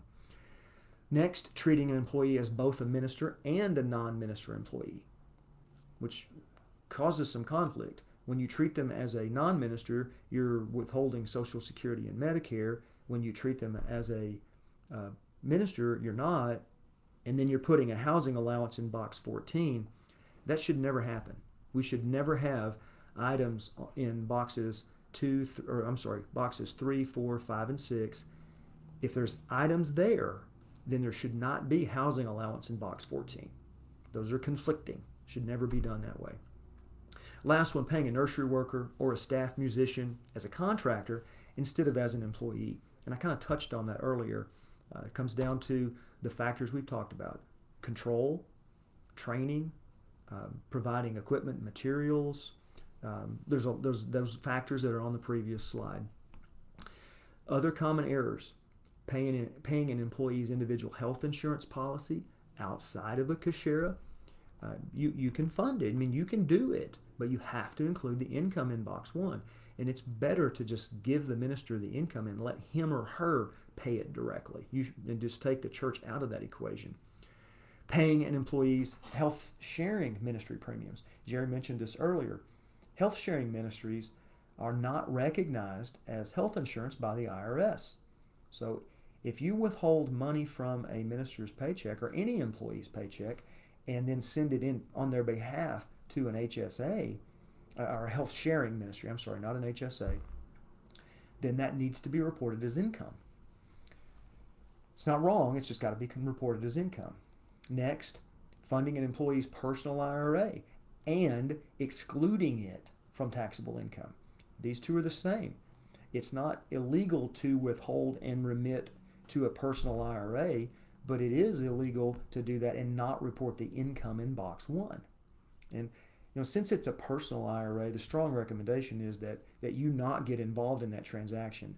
You give the money to the employee and let him or her send it to their IRA. Just stay out of the middle. And lastly, failing to give a contractor a 1099 miscellaneous. This can happen innocently. Let's just say that in January you bring in a contractor and you pay him $400 and you're thinking, okay, I'm not going to use him again. I won't need him again. I don't need to get a W-9 because I won't be issuing a 1099. And then at the end of the year, you need him back. He comes back and he charges you $300 this time. So you've paid him now $700. And unless you're really paying attention and remember that first time, and you likely would, but if you don't, you think in that moment, well, I'm only paying him $300. I don't need the W-9. Well, that's wrong, because combined, you've now exceeded $600. So what I recommend is you get a W-9 from just about everybody you write a check to as a contractor. And you may set a threshold of $100 or $200, but it's easier to get them on the front end before you've paid them than it is to go and try to get them on the back end. So let's shift gears and talk a little bit about reporting cash contributions. Now, for a donor to claim a deduction, for a contribution of $250,000, or I'm sorry, for $250 or more. That's a big difference. So let me start over. To claim a deduction, the donor needs a contemporaneous receipt for each contribution of $250 or more. Now, the IRS defines contemporaneous as in you have that receipt before you file your tax return.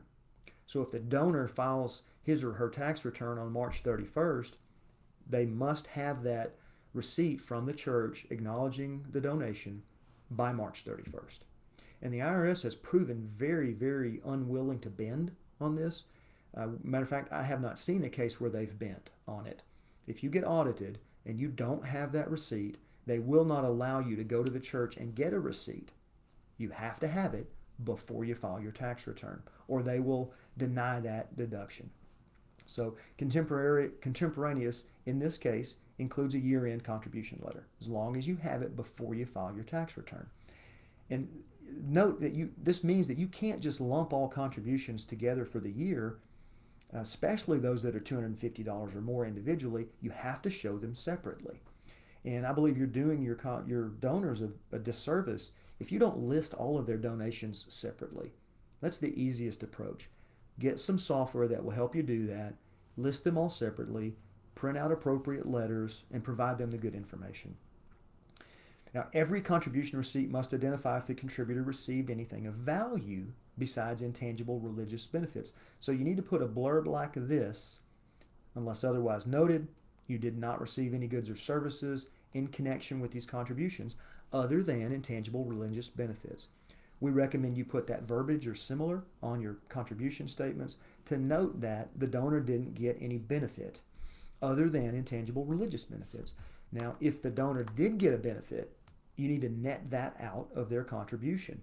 So, for example, if you have a golf tournament as a fundraiser for a youth camp and it costs $50, that's what it would cost to play at this golf course, and you have a donor or a player who gives $100, well, their contribution is not $100, it's $100 less the value received of $50. So their net contribution is $50, which is what should be listed. Now, and also note, payments for daycare or private school tuition, those are not charitable contributions. Those are payments for services rendered, and they do not count as charitable contributions. If you provided a scholarship to the school for them to then use and give to a deserving student, that is a contribution because you're not getting anything back. Shade of difference. That does not mean that you can call the school and say, hey, I want John Brown to be in your school and I want to pay for it. That's not a scholarship because the school would never be in control of the money. You would be deciding. So that would not be a donation either. It would be just like paying for your own child's tuition. So that's cash contributions. What about non-cash contributions? Here's how you should handle those. You should always be thankful. Obviously, you should be thankful. So send them a nice letter and thank them for their non-cash contribution. And that letter should include a description of the item, but it should not value the item. The church is not an appraiser. The church should never value items. Even if the donor goes to Walmart, buys several cases of water, shows up, gives the water to the church, and hands you the receipt and says, I want to make a donation. Your letter should say, thank you for donating X cases of water. Ministry is greatly benefited by this. Bless you and thank you. But do not value it. Simply give them their receipt back attached to the letter that you write to them and let them value it. And you say, well, Kevin, we know what the value is. It's right there on the receipt. Yes, that's true. And since it's on the receipt, we have no reason that we need to value it. And you should follow that same thinking. Anytime someone makes a donation of a tangible item, you should give them a letter that describes it the way they want it to be described, as long as it's accurate, as much detail as they want, and then let them value it. And if they ask, well, how am I going to value it? Well, you can coach them to go to eBay or to any online, or maybe even in the newspaper if it gets published anywhere, if the want ads are out there anywhere anymore, to get some idea of the value. That's the way I would do it if I were the donor. Now remember, we do not issue a tax receipt for donated services. Donated services are not tax deductible. So here's an example. Plumber repairs the lavatory in the church bathroom, and he doesn't want to be paid. Bless him, thank you. But instead he wants a tax deductible receipt for the amount he would have normally charged. And we can't do that. It's perfectly appropriate to write him a letter for his kind service, thanking him, but we can't imply in any way that his services are deductible. Donated materials are, donated services are not. So this is a very short letter, but this is what you do in general. Thank you for repairing the lavatory. That was very kind. Thank you for donating the ceramic lavatory and fittings that were used in the repair. And then it would be up to the plumber to provide proof of the value of the lavatory and the fittings that he used. So he would have his invoice showing what he paid for it. Okay, a very specific type of donation of a tangible thing is a donation of automobiles. There are many organizations, many good organizations that will accept donated vehicles, and sometimes they fix them and sell them. Sometimes they use them in the ministry. Sometimes they give them to worthy recipients. It just depends on their ministry. Just be very careful if you accept, and I'm saying motor vehicles. It also includes motorcycles, boats, airplanes. And you have to report that donation on a 1098-C, and there's additional reporting requirements that must be met.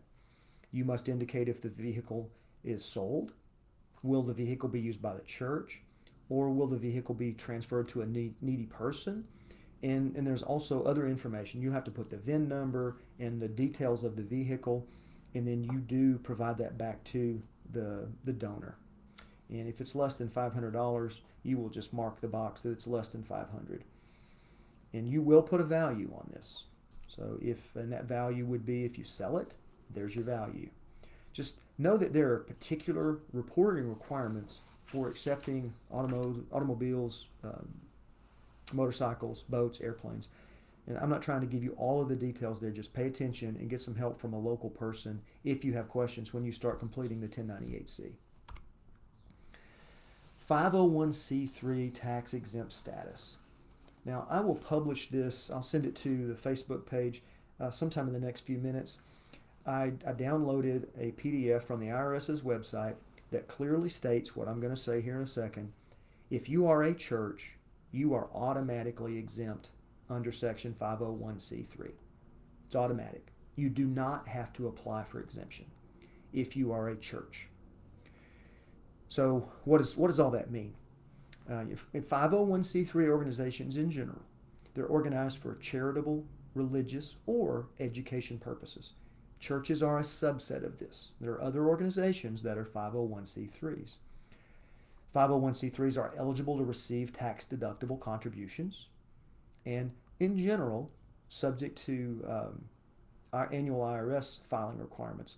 Most 501c3s must file a Form 990, which is an information return since no taxes typically due, but a full-blown 990 can be 30-plus pages and can take a significant amount of time and energy to complete, and a significant level of expertise. A 990 is something that you're probably going to need an outside tax professional to prepare for you. Generally, an organization must file a Form 1023.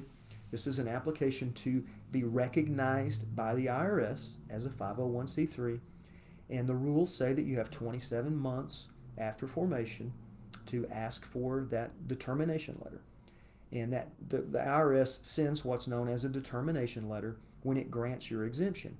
And that determination letter is what you would then be able to show to a prospective donor to prove that you have been recognized by the IRS. Well, what happens if you set your organization up, you incorporated, and you didn't file, but then later you realize you needed to, and you're outside this 27-month window? Well, you still can go through the same process. The only difference is the IRS will only look back and grant your exemption retroactively for 27 months. So if you've been in existence for 10 years and you apply for exemption and get it, the first 7.5 or so years will just not be technically included. And there's nothing you can do about that. you can only reach back 27 months. Now, the IRS does charge a fee. The 1023-EZ for smaller organizations, those with receipts of less than $50,000 or more, and who also, this is important, expect to have less than $50,000 each year in gross receipts for the next 3 years. You can qualify for the EZ, which is only a few pages long, only costs $275. The Form 1023 is significantly longer, and the IRS charges $600 for that. You might be able to prepare those documents yourself. You might need to consult with a tax professional.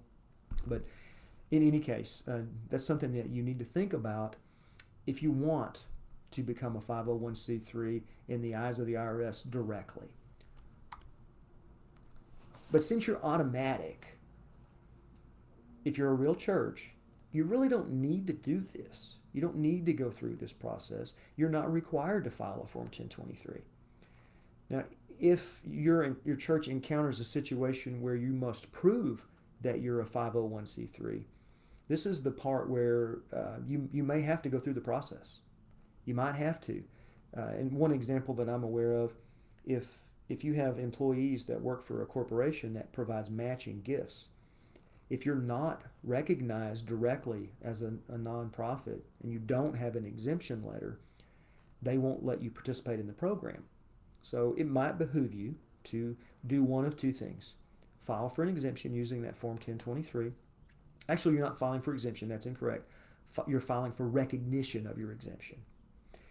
But what most churches can do, most churches, if you're part of a denomination, your denomination likely has what's known as a group exemption letter. And that group exemption covers the parent organization and all of the churches that are a part of that organization. So I've grown up in a Baptist world. A church that I served with had a letter from the Southern Baptist Convention. It was from the executive committee, and it simply said that our church was a member of the Southern Baptist Convention, and they also provided me a copy of the Southern Baptist Convention's group exemption letter. And that worked. That proved to everybody I ever had to prove it to that we were recognized as a 501c3. So some benefits, and I'll go through the bullet points now. Gives you an extra level of comfort to donors. So you might have donors that are asking if you're recognized. That would be helpful. And many corporations, as I've mentioned, will only make grants to organizations that have received a determination letter. And this would, the group exemption through your denomination would qualify. And then thirdly, there's just less confusion about tax exempt status when you have that letter from the IRS. Not necessary, but it might be helpful. So Form 990. If you are a church, you do not have to file a Form 990. You're exempt. But all other 501c3s must file an annual Form 990. And as it says in this bullet point, it's an informational return. Does not result in tax in general. So you're just providing information. There's no tax to be paid. But pay attention to the second bullet point. There are stiff penalties for not filing your 990 on time. And those penalties are monthly penalties that begin to accrue if you're late. So you need to be sure that if you're subject to filing a 990, that you get on that. And if your organization is small, if it's less than $50,000 per year in gross receipts, there is what is called the 990 postcard, 990N. And it is a very simple form. You can probably complete it yourself. But if you don't file it on time, you start to accrue penalties. Now again, churches are automatically exempt from the annual Form 990 filing requirement unless you have unrelated business income, which we'll talk about in a moment. The exemption from filing Form 990 does not apply, however, to the other IRS forms. Churches must file 941, W-2, W-3, 1099. All of the other requirements are in place. 990 is the one that's not. So what is unrelated business income and the tax related on that? If your church generates income that's unrelated to your religious purpose, then there's a possibility that income could be taxed. And that's what unrelated business income tax is. So generally, you don't pay any federal income tax, but if you have more than $1,000 of gross unrelated business income, or a UBI, you may hear that term, you must file a Form 990T and pay the corporate tax rates on the profit from the unrelated activity. And here's the basic reason for that. Your church is, in all probability, a corporation. You're a corporation that is a 501c3, which is a special case, which means you're exempt from federal income tax. But what the IRS is trying to prevent is a nonprofit, a 501c3, from generating a bunch of revenue from other activities that don't have anything to do with the religious purpose. And if you do that, you're back into the situation of being treated as if you were just a normal for-profit corporation and being expected to pay tax on it. But this won't apply to very many churches, but it does apply to some. So what is an unrelated business? This is what the IRS says. If that trade is a trade, or if that income is coming from a trade or business that is regularly carried on and is not substantially related to furthering the exempt purpose of the organization. It has to be all three. It has to be a regular trade or business, carried on regularly, not substantially related to the tax-exempt purpose of the organization. It has to meet all three. Some examples. One-day car wash conducted by students who volunteer, so they're raising money for camp. That's not UBI. It's not a trade or business. It's not being carried on regularly, and it's not unrelated. We're raising money to further our cause by going to camp. Second bullet point, church is opening a full-time car wash, which is staffed by paid employees. Well, that doesn't have anything to do with our business as a church. This is unrelated and is likely UBI. Thirdly, on-campus daycare where faith-based curriculum is used with the children. It's not UBI. If we're teaching them about Jesus, that's directly related to our tax-exempt purpose and therefore not UBI. But if the church starts a daycare like a franchise and we're not using faith-based curriculum, it's just childcare, well, that may be UBI. So pay attention to your situation. Now, let's talk about rent. Generally, rent income is not UBI. If you're renting your building to organizations, probably not going to be UBI, but there are some exceptions to the general rule. The first one is personal services. If substantial personal services are provided as part of the rental activity, the income could be UBI. If you just rent the facility and don't do anything else, you're probably okay. But if you provide services like maid or cleaning service, that may trigger UBI. Also, if more than 50% of the rental is for the use of personal property, then a lot of personal property such as tables, chairs, sound system, things like that, if you include that in the rental and that is more than half of the rental fee, then you may very well have UBI. And thirdly, this is the one that probably is more common to get you. If you have debt, the property is debt financed, then it's likely going to be UBI. You can't rent property that's debt financed and not pay tax on it. A couple of examples. Classroom building, which is debt financed, leased to an unrelated private school, probably going to trigger UBI tax. Parking lot, debt financed, leased to a neighboring business during the week, probably going to trigger UBI.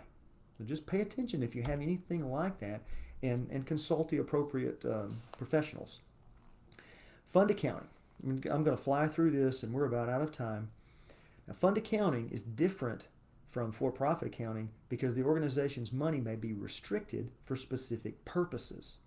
And that's the key. It's restrictions on the donations. Now, generally, a fund is created by the acceptance of a restricted donation. And I think that's probably the best way to look at it. Any type of donation that you accept with restrictions should be treated separately. It should go into its own fund, a fund that has those restrictions on it. So here's an example. Sister Betty wants to donate $10,000 for a new piano, and the church says, okay, we agree with that. We're going to purchase a new piano. Thank you. So the church is going to separately account for that $10,000 until it's actually spent on a new piano. Well, the piano costs $15,000, so we solicit other contributions, and we add that to the $10,000 that's in the new piano fund. And then when we get enough money to pay for the piano, we buy it, we spend the money out of the piano fund, and then we can close the piano fund. But we can't spend piano fund money for the light bill because it's been restricted It needs to be used for only the purpose that it was given for. Now, this is something that in our software business we struggle with quite a bit, because historically most churches have created or have opened a separate bank account for each fund, which was an easier. It was a simple way. Sometimes it's simple to keep your funds separated. Now, it can be a hassle because you get into the problem of transferring money from fund to fund or from bank account to bank account, because you have to equalize your fund balances. With appropriate software, and FlockBase will do this for you, that's completely unnecessary. You can do what says here. A fund is not a bank account, which it's not. So here's a balance sheet to help you demonstrate that. We have one bank account, but yet we have 4 funds. And you'll notice the total of the funds equals the total of our cash plus or less the payroll taxes. So our liabilities and our capital equal our assets. And on this balance sheet, we only have cash. So I tell churches to think of your banking relationship as cash management. So if you have surplus cash, open a separate account for a money market to earn interest. If you don't, just keep it all in one account and then keep track of how much is in each fund using your software. And there may be a time, maybe several times, where it makes sense to have a separate account.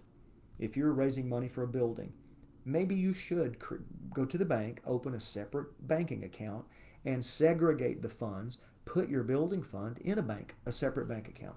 That might make sense. It's not necessary from an accounting perspective, but psychologically there may be a benefit and you may want to do that. So it's not a bad thing. It's just not necessary. And a fund is not a line item in the general fund budget. Your general fund is only accepting contributions that have no restrictions, and it's only spending the money that came in without restrictions.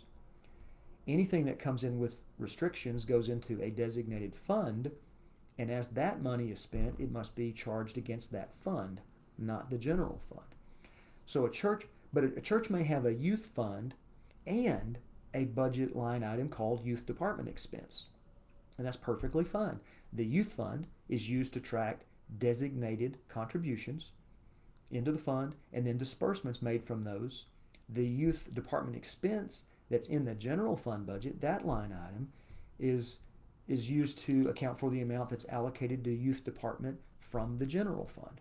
So we may have $1,000 a year dedicated to the youth expense. That's general fund money being spent as needed to provide ministry training, whatever, to the youth department. And then over and above that, if we have car washes, if we do other things like that to raise money to scholarship kids to go to camp, that's going to go in the youth fund. So many churches have both, which is a good way to handle it. The last real topic is audited financials. Should I get an audit? Well, in general, the answer is probably no. If your bank requires it or you have some other requirement to get an audit, then yes, you need to get it. But a financial statement audit is only geared to detect material misstatement. They're not really engaged to look for fraud. They're not looking for misappropriation. If they see it, if they notice it, they'll report it, but that's not the purpose. The purpose of a financial statement audit is to get the financials into the appropriate format and to be sure they're not materially misstated. And materially misstated just means that if a third party were to look at your financials, if it's materially misstated, then that means it's enough wrong that it would affect their decision. If a lender were to look at your financials and their decision would change based on error in the financials, that's a material error and must be corrected. So like I said, if a bank requires it, have it done. If not required, you need to consider the benefits, and you may want to look at doing some internal procedures, which you could get some guidance from an outside accountant, outside CPA, of what that would be, and you could continue to do that without having to pay someone to help you. Probably sufficient for most churches, just internal procedures. Talking just a moment about online giving. Now, I looked today, and with COVID-19, there's been a tremendous surge in online giving this year. And the stat that I want to read to you, I got this today. This was as of July. and this was from one study, one vendor that provides online giving, and 92% of donors, 92% of the online donors said they will continue to donate primarily online and on mobile after the pandemic ends, and 94% of faith leaders believe online and mobile giving is here to stay. Online giving is not a fad. I tell people all the time, most of your congregants that are 40 years old or younger, they don't have a checkbook. They're not going to have a checkbook. So you need to provide a way to let them give online.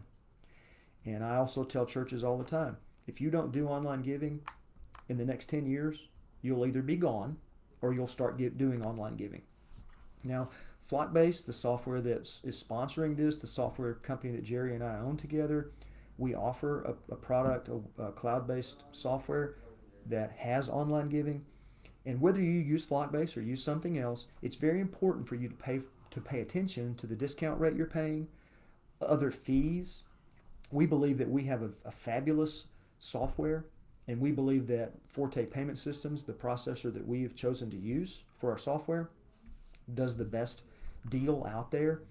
Now, the negative is they have a $15 per month fee, but the positive is ACH transactions only cost 15 cents. Debit cards can cost as little as about 0.5%, and they go up to about 1.5, and credit cards are about 2.5, and it depends on the underlying card. The basic deal here, you pay the $15 monthly fee, and in return for that, you get significantly lower charges on your transactions.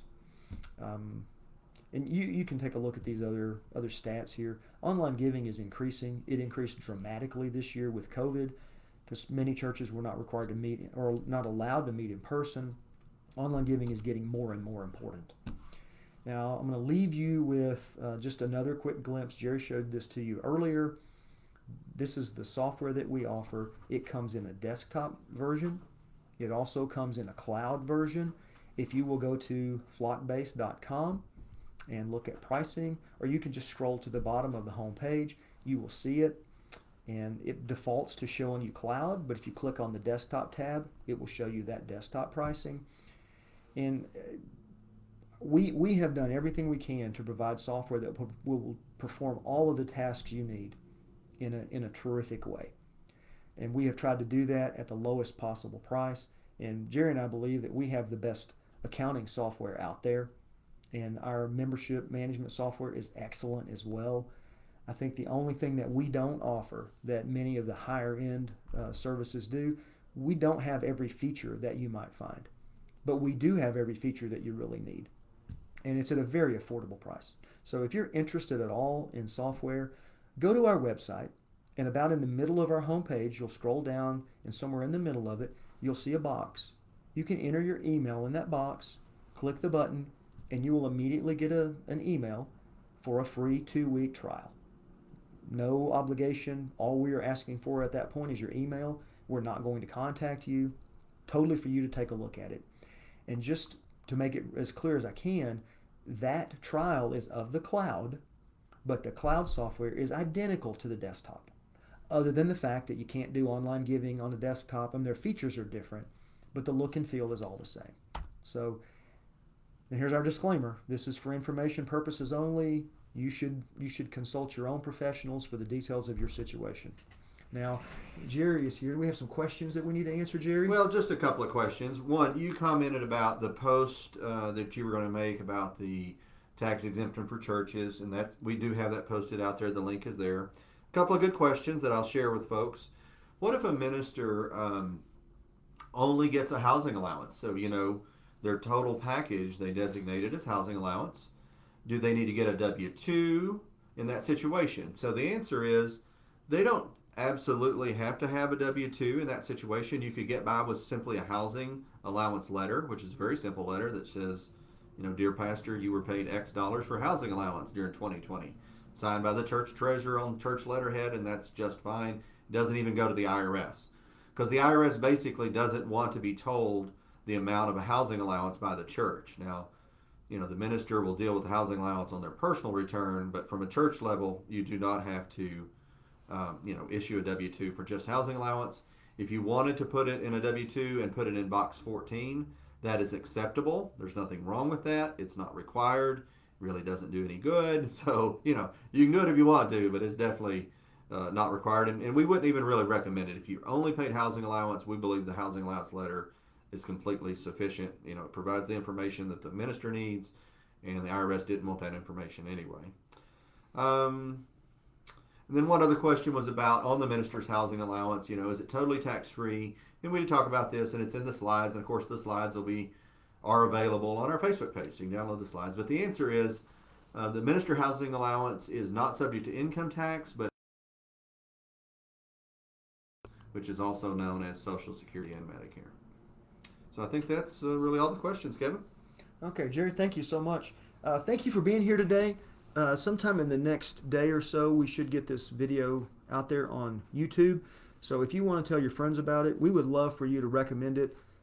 We want to help churches, and we believe that this information is very helpful to many churches. So please share it.